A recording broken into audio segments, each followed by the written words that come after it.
we can hear it. Oh, okay, good. Okay, well, good. Finally works. Finally works. Good morning. Well, we Live from the brain center of Hershon Legal in Annapolis. we just failed 3 times, folks. So we were literally like dying here for a second. But yeah. Hey, gang, listen. I just want to thank you for joining in. We're going to give some folks a few minutes. People have been texting me, John, where the heck you been? What are you doing? Well, I can tell you what it was. You didn't come. I didn't call? No, you didn't come with me. Why didn't No, I didn't come with you because I wasn't invited. I spent literally the month of January in Western Maryland in the mountains. I had a great time. I have no shooting of guns, nothing. It was just like reflection, enjoying myself, right? You're taking some time and thinking about what we're doing, so it'll be a good time. But we're getting rolling. Now this is just gonna be 20 minutes, half hour. Is that cool? Yeah, that's great with me. Well, first of all, yeah, I'm Ed Hershon. I'm gonna get to that in a second. So well, people want to know. It's my show. Okay. This is Ed Hershon. He's a lawyer here in Annapolis, and he deals with the Second Amendment rights and also family law. But we're going to get going this year, and we're going to do a bigger show in about 2 weeks, I think, the end of this month, where we're going into detail with what's happening. Today, we just want to give you a teaser, 20 minutes, half hour, what's going on. And with that, it's my privilege. I don't know if you guys know this, but this is Ed Hershon. This is John Finnessy. Right. Ed's a lawyer. I'm a gun guy. Anyway. Well, I'm the gun lawyer. That's true. He's a gun lawyer. If you do have a legal issue or something going on with guns, this is the man in Annapolis. And why don't we go real slow since we don't have anything to bring up here? Why don't we go real slow? If somebody does need you, what's the best phone number? Slow. Best phone number is 443-926-1702. Or you can go to HershonLegal.com, HERSHON, legal.com. If you go to Hershon Law, you're going to end up in California with my cousin. So, HershonLegal.com and 443-926-1702. Got it. Good. Okay. So, it's crazy in Annapolis. I don't know if you guys know that. Oh, it's been busy. We're going to be doing some live stuff from Annapolis probably next week or so. And Ed's been there. We've got, I know Mark Pennick from Maryland Shell Issue is really leading the cause, on there. Yes, he has. He's different guys have been down there. He's been the soldier this year. Couple bills that people have seen all over Facebook. I saw this last night. There's a group, and I don't know if you guys are on here, but there's a group. It's a 2A group. It's on the Eastern Shore. It's a sanctuary 2A community they're trying to build. And I've been looking at it. It looks pretty cool. It's on Facebook. It's like Eastern Shore 2A sanctuary counties. They're trying to do, I guess, some stuff that's happening in Virginia. Now, when we get to these gun laws that Ed we're going to talk about, there's one individual. I don't know if you guys know this or not, but you know who funds all this stuff? You have any idea who funds everything in Virginia and Maryland? Little Mikey Bloomberg. Yeah. Right? Little Mikey. Running for president. So there's a couple bills that are going on, and let's talk about some hot topics. The long gun bill. The long gun bill. Tell us a little bit about that. HB 4 and SB 208. House Bill 4, Senate Bill 208. Can I ask you a quick question for these folks? If they want to go read these things, what their legislators are voting on, okay. What's the easiest way if you just want to get into the General Assembly? There's also through Maryland Shell Issue. Right. Maryland Shell Issue has a legislative bill tracker. It's marylandshellissue.org. I would highly recommend anybody who is interested in protecting your constitutional rights to join Maryland Shell Issue. It's not a lot of money, but they fund a lot of litigation, and they are fantastic about protecting the rights of individuals under the Constitution. So you can go there, or you can go to the Maryland General Assembly's website, which is it's MGALEG, MagLev, which is Maryland General Assembly Legislate, .maryland.gov, MGALEG.maryland.org. You can Google that also, Maryland General Assembly. And the reason I want, before he talks, when he starts giving you these numbers, if you want to read what it is, you can go to either one of those places, put these numbers in, because one stands for House Bill, one stands for Senate Bill. and you just put the number in, and it'll all come up. It'll pop right up, and you could read the actual bill itself, who introduced the bill, who's co-sponsoring the bill, and where it is in the process of the legislation, whether it's been first reading, second reading, third reading, whether it's gone to the opposite house, whether it's in committee, if it's in committee, when the committee hearings are going to be. And I would highly encourage people to get involved in this, and when there are bill hearings, go down to Annapolis, come down here, and talk to your legislators about this. Either testify at the hearings themselves on what you believe to be the right or wrong of the bill, or contact your legislators directly, your delegates and your state senator. Let them know how you feel about this, because that's how our republic works. It's supposed to. It's supposed to work like Right. that. So.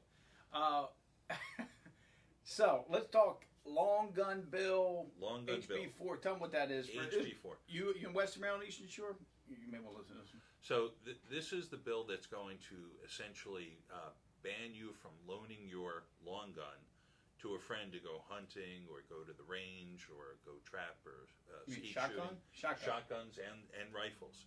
So if you want to go deer hunting and you lend your buddy your gun, you're breaking the law. You're supposed to, under this bill, go to an FFL dealer and have the weapon transferred. If I break into your house right now and I steal your gun, what am I facing? Maybe a year. If I borrow your gun, what are you facing for lending me your gun? 5 years. And a felony charge. And a felony charge, yes. So it's a real problem. It's about taking your guns from you. That's the purpose behind it. It has nothing to do with safety. You need to be involved. You need to wake up to that one. And the worst part about this is that maybe long guns are used in 10 murders a year in Maryland. Most of the murders are committed with handguns in Maryland. I think 10 are killed with this thing, a pen, probably. Yeah. But this is a solution looking for a problem to fix. It's not a problem. Well, you know what the problem is? I'm going to tell you, and we're going to go on to this, because we're going to have more on this long gun. Probably the 27th, 28th, look for something where we're going to have a webinar, for probably an hour. Right. Maybe get Mark involved, or somebody involved in this, a delegate, to kind of bring you really what's happening. But the long gun bills, but you know what's the real problem? The assault weapons. Which bill's that one? There's assault weapons. That just dropped this week. It's HB 1261. When I say dropped, it was put into the hopper in the legislature. There's no committee hearing date yet, but this will go to the House Judiciary Committee. This was introduced by the Speaker of the House, Adrian Jones, along with Delegates Atterbury and Lutke from Montgomery County. Delegate Atterbury's from Howard County. She's a wonderful human being. Okay. So anyway, what this is, it defines assault weapons, which is kind of really funny because I did a show on this on WBAL the other day. They define an assault weapon as an assault long gun, an assault pistol, or a copycat weapon. So I don't know how you define a term by using the term, but that's not good legislation right there.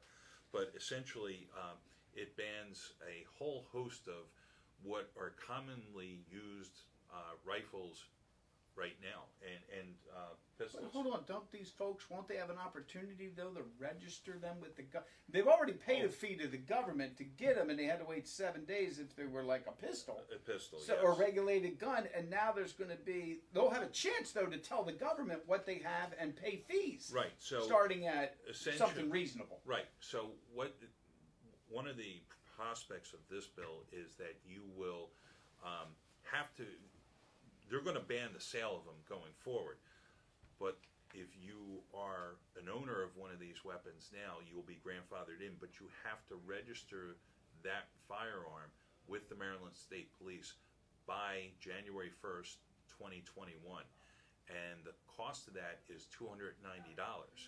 Now, if you wait 3 months, the cost goes to $580, and then if you wait a year, whatever it is, it's $1,000, and this is per firearm. So if you have 10 firearms, you're potentially looking at $10,000. Mm-hmm. But aren't those assault pistols already registered with the state police? Yes, they are. So this is about money, right? But well, but you can't take them out, can you? Well, you say it's assault pistol or an assault weapon, but there's no clear definition of what an assault weapon is. It's just painted black or scary. It's a scary looking weapon, so therefore it's got to be bad. Okay, so we'll give you more updates on that, but stay awake on that one because that could affect a lot of people. That's going to be a big bill. Those folks, and I'm going to go get some positive stuff that's on there, but I want to talk to one more that I'm not sure it's going to make. But those of you that carry guns, the legislators want you to come back every year for an update on safety, nomenclature, and situational awareness. But where's that going right now? Is that well, that was introduced. That's SB 422, and that bill is hopefully going to die. But what it's going to require is wear and carry permit holders will have to go through training, additional courses every single year on situational awareness and safety. Now, currently, a wear and carry permit holder has to go through training every 2 years. 3 if you get your extended thing. Right. Yeah, 3. 2 to 3. Right. Depending on where it is. Right. So. But this will be every year. This will be every single year. So it's going to be an expensive proposition, for everyday wear and carry permit holders. I mean, it's what they're trying to do, in my opinion, is just price out the permits. We're going to talk a little bit about that, but today I want to give you like an overview of stuff because it's kind of like, it's growing. The crop hadn't come yet, but, it's starting to grow. And in about 2 weeks, we'll have a better feel for a lot of this stuff. Let's talk on the positive side. Let's talk about this. You go to a church, a synagogue, a house of worship, and there's a bill that does what? There's 2 bills, actually. One's Maryland and one's a prototype for Harford County, right? Right. Well, the one I'm talking about is 1267, and that's called the Worshipper Protection Act. So essentially is if the house of worship endorses a person to carry at that place of worship, then they will be able to transport their firearm to that house of worship, wear that firearm during a service or an activity at that house of worship, and then return home. And that would be considered lawful. Right. Now that's been introduced 2-3 years, hasn't it? Yeah, it was introduced last year and it died in committee. I don't know whether it was introduced the year before, but it's back again this year. I have a lot of clients who are on church security teams, and they are very much in favor of this bill, as are the churches themselves. And houses of worship should be protected, and who better than the parishioners? The pastor or the rabbi, they would determine. They would have to authorize. Right, yes, they would have to authorize. So if you go to church or you go to service somewhere and you're interested in that, call you. Tell them you want to be protected. You don't be slaughtered. It's HB 1267. Is that 1267? Okay.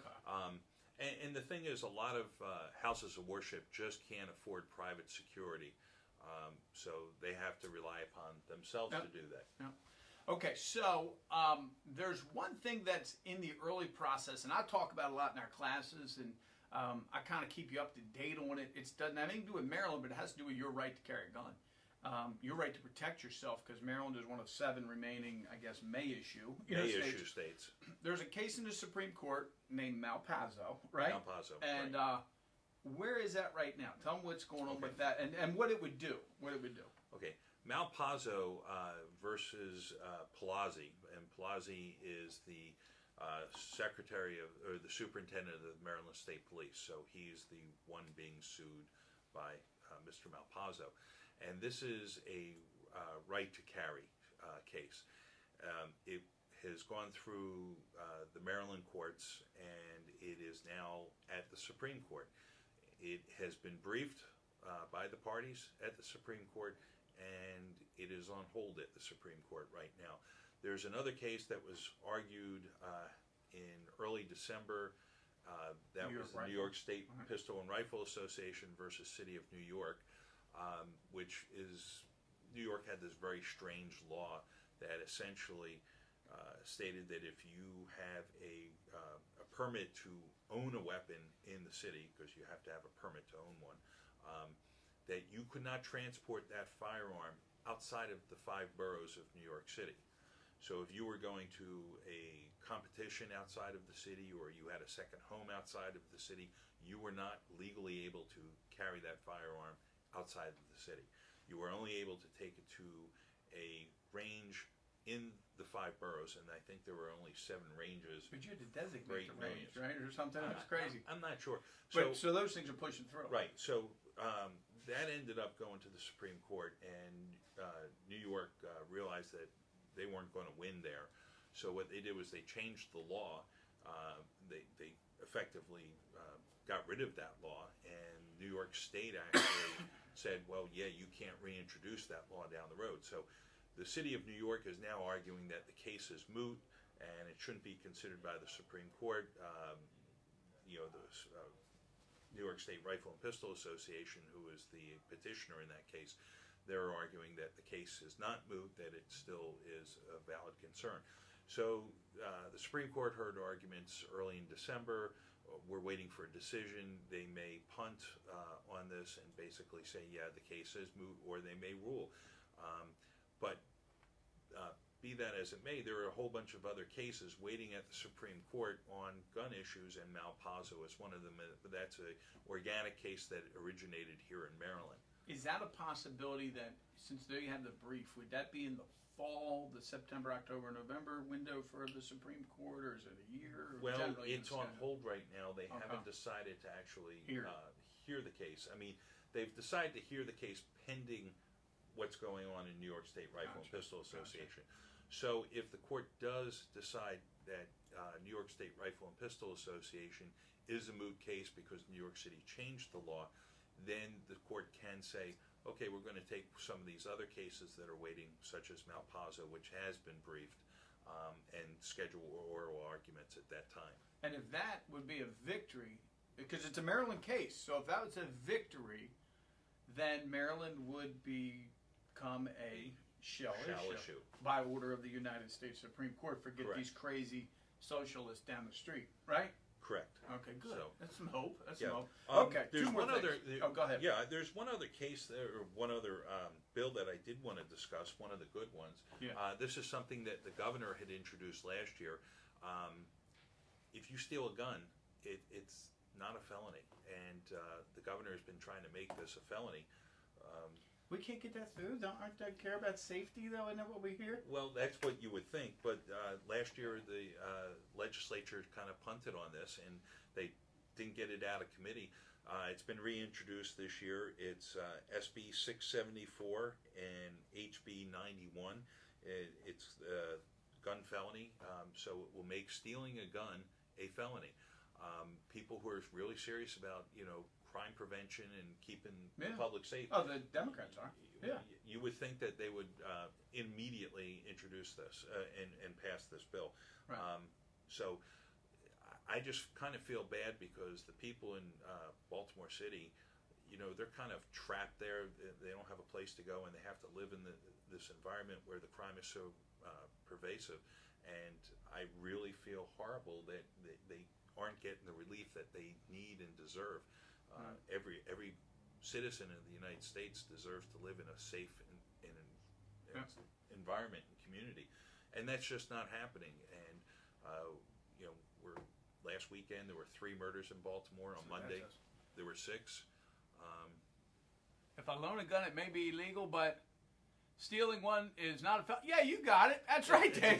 That's exactly You're catching on. Good job. Yeah, right? Yeah, that's it. And that's the problem. That's and stupid or what? stealing a gun should be a felony, and it should be punishable by several years in jail. Yeah. And if people start going to jail for these gun crimes, and judges impose these sentences, and people will learn not to steal guns or not to take illegal guns out. Yeah.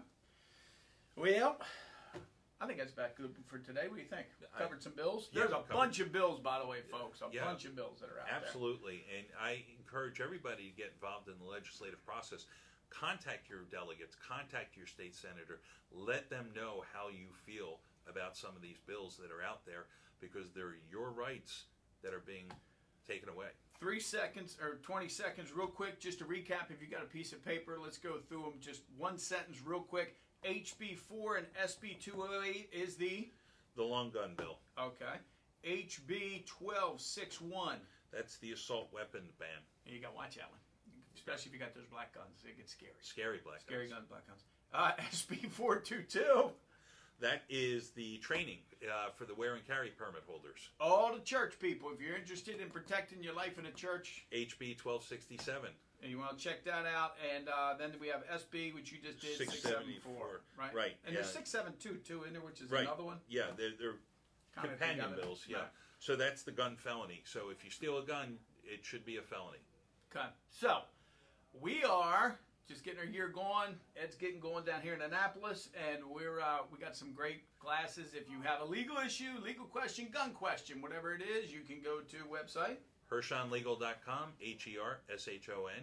This camera's so far away. I If know. the passenger train for CC would get to hang out with John, you would get to hang out with me more. Yes.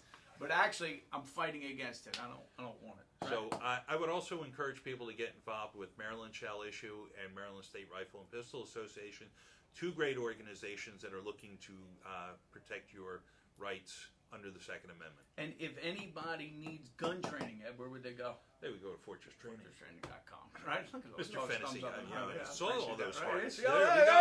yeah. Okay, listen, gang, I love you. I appreciate it so much. FortressTraining.com, HershonLegal.com. We'll be back in a couple weeks. I will give you some stuff, but start looking on Facebook because we're live. It's 2020. Take care. See you soon. Bye-bye. Bye.